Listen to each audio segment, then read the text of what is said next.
Netflix के business की मिसाल शायद आपको ढूंढने पर भी ना मिले। जिस वक्त नेटफ्लिक्स ने अपना बिजनेस शुरू किया उस वक्त उनके कॉम्पिटिटर ब्लॉकबस्टर के पास 60,000 एम्प्लॉइज और पूरी दुनिया में 9,000 से ज्यादा स्टोर्स थे। जबकि सेल्स की बात की जाए तो सालाना 600 करोड़ डॉलर्स वो कुछ ना करके भी बना लेते थे। दूसरी तरफ नेटफ्लिक्स के पास इतने पैसे भी नहीं थे कि वो अपने ऑफिस में नया सोफा खरीद कर डाल सके। इस सिचुएशन में तंग आकर नेटफ्लिक्स ने अपनी कंपनी ब्लॉकबस्टर को बेचना चाहिए, लेकिन आगे से ब्लॉकबस्टर सीईओ कह के लगा कर हंसने लगे। तारीख गवाह है कि जो ब्लॉकबस्टर पहले उनके सामने देव कामत पहाड़ की मानद खड़ा था, वही ब्लॉकबस्टर अपने घुटने रगड़ने पर मजबूर हो गया। सिर्फ कुछ सालों के बाद नेटफ्लिक्स ने ब्लॉकबस्टर का नामो निशान ही मिटा दिया और आज ये 28,000 करोड़ डॉलर्स की कंपनी है। पर ये सब आखिर मुमकिन कैसे हुआ? बात है 1997 की, जब इंटरनेट बिजनेस का रुझान बढ़ रहा था। जेफ बेजोस अमेज़न के जरिए इंटरनेट पर बुक्स सेल करते थे और उनको अच्छी खासी तरक्की मिल रही थी।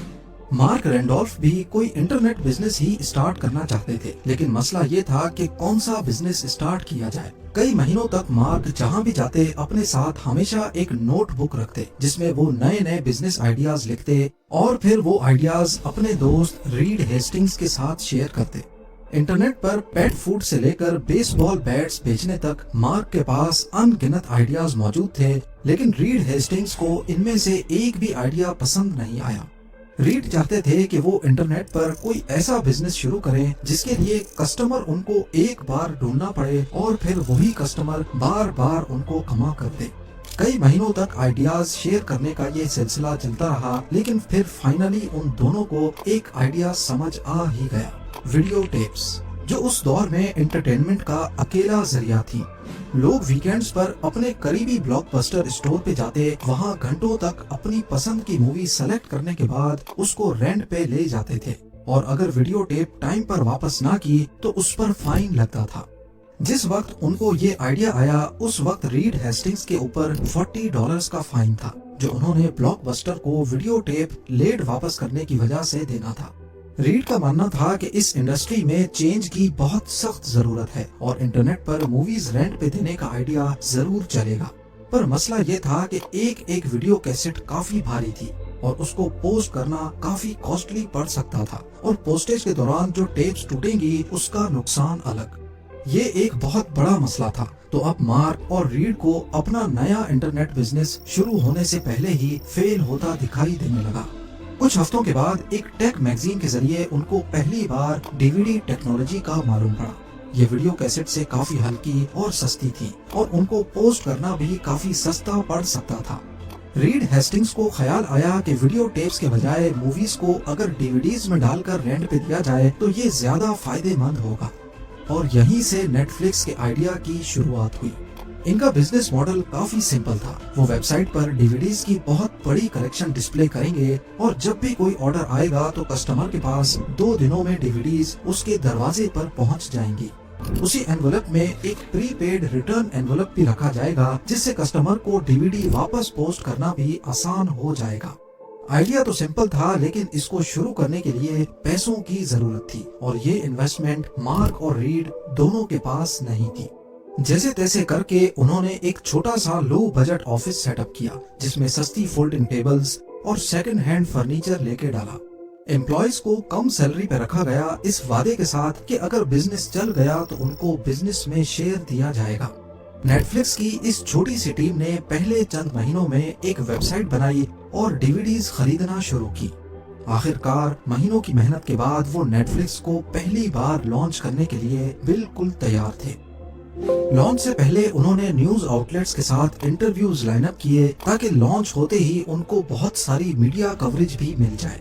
29 अगस्त 1997 सुबह ठीक 9 बजे उन्होंने वेबसाइट को पब्लिक कर दिया और साथ ही उन्होंने एक घंटी भी इंस्टॉल की जो हर नए ऑर्डर पर बजेगी।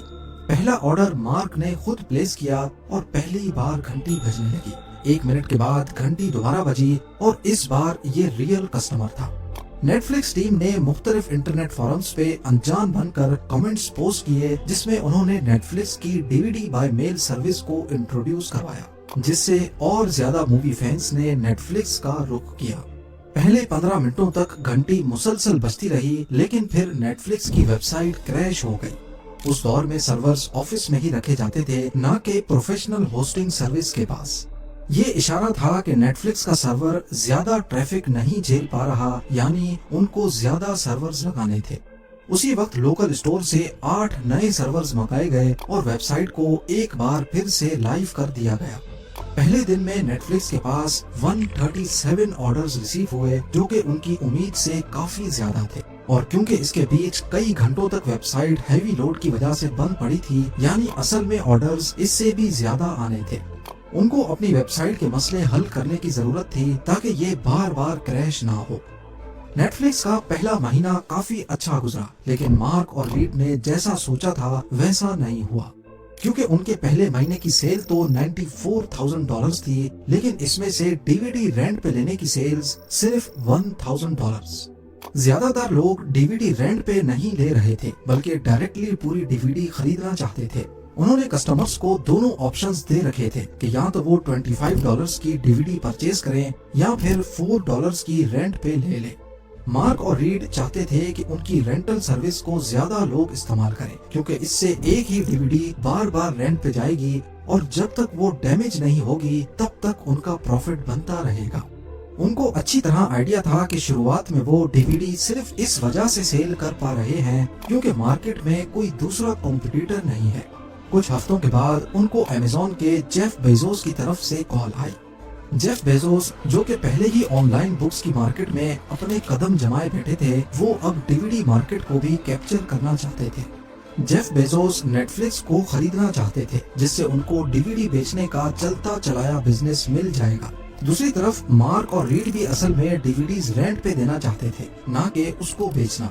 लिहाजा उन्होंने नेटफ्लिक्स का डीवीडी सेलिंग वाला पार्ट अमेज़न के साथ शेयर कर दिया और बदले में अमेज़न पर अगर किसी को डीवीडीज रेंट पे चाहिए होंगी तो उनको नेटफ्लिक्स पर भेज दिया जाएगा। एक तरफ से इसमें दूर का फायदा था, जबकि करीब का नुकसान, क्योंकि नेटफ्लिक्स का वो पोर्शन जो उनको कमा कर दे रहा था वो उन्होंने अमेज़न को दे दिया। लेकिन अगर वो अमेज़न को ना भी देते तो अमेज़न खुद ही अपना नया बिजनेस खड़ा कर देता, जो कि फिर नेटफ्लिक्स के डायरेक्ट कंपटीशन में आ जाता। अब मार्क और रीड ने अपना सारा फोकस डीवीडीज को रेंट करने में लगा दिया। उन्होंने प्रमोशनल कैंपेन्स स्टार्ट की, लेकिन वो बुरी तरह से नाकाम हुई। नेटफ्लिक्स ने डीवीडी प्लेयर्स बनाने वाली मशहूर कंपनीज जैसा कि तोशिबा और सोनी से कांटेक्ट किया और उनसे डील क्रैक की। डील ये थी कि जो भी कस्टमर इनके डीवीडी प्लेयर्स खरीदेगा उनको एक नेटफ्लिक्स का कूपन कोड दिया जाएगा, जिससे वो 10 फ्री डीवीडीज रेंट पे ले सकेंगे।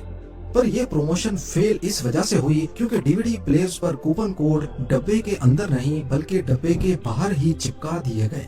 यानी बेशक कोई डीवीडी प्लेयर ना भी खरीदे, उनको नेटफ्लिक्स का कूपन कोड बाहर से दिख सकता था। इसके चलते शुरुआत में नेटफ्लिक्स को बहुत सारी डीवीडीज फ्री में ही देनी पड़ी और ऊपर से इन नए कस्टमर्स में से सिर्फ 5% ही नेटफ्लिक्स के रेगुलर कस्टमर बने, यानी ये काफी घाटे का सौदा रहा। ऊपर से अमेज़न के साथ जो डील हुई थी उसमें वो डीवीडी बेचने के लिए कस्टमर्स को अमेज़न पर भेज तो रहे थे, लेकिन डीवीडी रेंट पे लेने के लिए अमेज़न की तरफ से बहुत कम कस्टमर्स नेटफ्लिक्स पे आ रहे थे। इसके बाद अमेरिकन पॉलिटिक्स में एक वाकया हुआ जिसको नेटफ्लिक्स पूरी तरह कैच कर सकता था, लेकिन यहाँ पर भी कुछ ऐसा हुआ जिसका नेटफ्लिक्स को बिल्कुल भी अंदाजा नहीं था। उस वक्त के American president bill Clinton white house की एक इंटर्न मोनिका के साथ लव अफेयर में पड़ गए और इस कहानी का राज खुल गया। इस मामले को लेकर कोर्ट में हियरिंग्स चल रही थी, जहां बिल क्लिंटन का अफेयर साबित हो गया और बिल क्लिंटन को प्रेसिडेंटशिप से हटा दिया गया। उस वक्त पूरा अमेरिका इस कोर्ट ट्रायल की वीडियो ढूंढ रहा था। नेटफ्लिक्स ने मौके का फायदा उठाकर चौका मारना चाहा और ट्रायल की वीडियो डीवीडीज के जरिए अपनी वेबसाइट पे लगा दी। तीर ठीक निशाने पर लग चुका था और नेटफ्लिक्स को बेशुमार ऑर्डर्स मिले, लेकिन मसला ये हुआ कि जो कंपनी इस वीडियो को डीवीडी पे राइट कर रही थी वही कंपनी एडल्ट मूवीज का काम भी करती थी और गलती से उन्होंने ट्रायल की वीडियो के बजाय एडल्ट मूवी डीवीडी पे राइट करके नेटफ्लिक्स को भेज दी। और सोने पे सुहागा नेटफ्लिक्स ने बिना चेक किए ये सारी डीवीडीज अपने कस्टमर्स को डिस्पैच कर दी। जब ये मामला खुला तो नेटफ्लिक्स ने सारे कस्टमर्स से माजरत की, लेकिन तब तक नुकसान हो चुका था। प्रमोशन का जितना फायदा सोचा गया था उससे भी ज्यादा नुकसान हुआ। अभी तक नेटफ्लिक्स का डीवीडीज रेंट करने वाला आइडिया कमा नहीं रहा था और उनकी हर एक प्रमोशनल कैंपेन बुरी तरह फेल हो रही थी। इसी लम्हे मार्क के जहन में एक आइडिया आया, एक ऐसा आइडिया जो शायद सब कुछ बदलने वाला था। यहाँ तक नेटफ्लिक्स बिल्कुल वही काम कर रहा था जो ब्लॉकबस्टर का था, यानी डीवीडीज रेंट पे देना। फर्क था तो सिर्फ इंटरनेट का, क्योंकि यही काम ब्लॉकबस्टर फिजिकल स्टोर्स के जरिए कर रहा था और नेटफ्लिक्स इंटरनेट के जरिए।